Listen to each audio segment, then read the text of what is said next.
በጣም ብዙ የሚሸውሩ ፕሪፖዚሽኖችን እስኪ በጥያቄ እንመልከታቸው። ከአምስቱ ስንት ታገኛላችሁ? She was standing blank the bus holding the rail.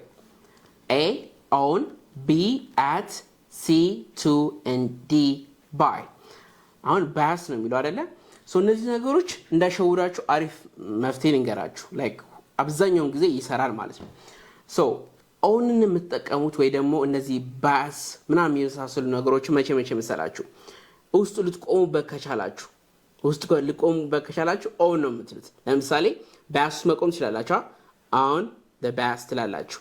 ፕሌን ላይም ከሆነ ኦን ትጠቀማላችሁ። ትሬን ላይ ኦን ትጠቀማላችሁ። ሺፕ ላይ ኦን ትጠቀማላችሁ። ስለዚህ እዚህ ጋር ምን ይሆናል ማለት ነው? she was standing on the bus ብላችሁ ኤ ትክክለኛው መልሳችሁ ይሆናል ማለት ነው።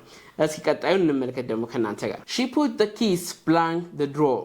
A on, B in, C at, D by. the drawer መሳቢያ ነው አይደለ? ወደ ውስጥ የሚገባ ነገር።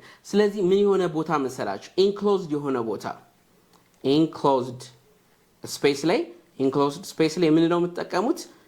enclosed space ከሆነ in ነው የምትጠቀሙት ማለት ነው። የሆነ ነገር ውስጥ ነው ለማለት ስትፈልጉ ሁሌ in ትጠቀማላችሁ ማለት ነው። ስለዚህ መልሳችን B ሆነና she put the keys in ብለን እንመልሳለን ማለት ነው።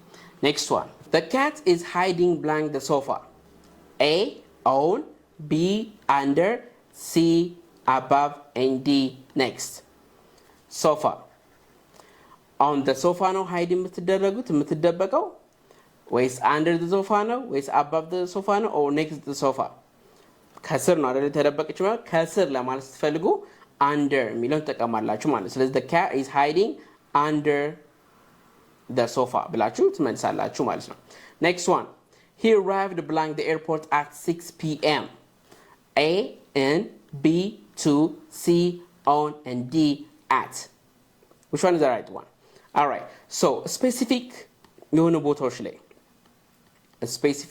የሆኑ ቦታዎች ላይ ወይ ፖይንቶች ላይ እንደሆናችሁ ለመናገር ስትፈልጉ ምንድነው የምትጠቀሙት? at የሚለው ነው የምትጠቀሙት። ስለዚህ he arrived at the airport at 6 p.m. ብላችሁ ትመልሱልኛላችሁ ማለት ነው። ጥያቄዎቻችን ይሄን ይመስላሉ። እናንተ ደግሞ እንድሰራላችሁ እንዳስተምራችሁ የምፈልጓቸው ማንኛውም ርዕሶች ያላችሁ አስተያየት ከታች ኮሜንት ሴክሽን ላይ እንድጽፉልኝ እፈልጋለሁ። እንግሊዝኛ በአካልም በኦንላይን መማር ከፈለጋችሁ ኮላስ ባዮ ላይ ታገኙታላችሁ ስልካችንን። and thank you for watching Brian English.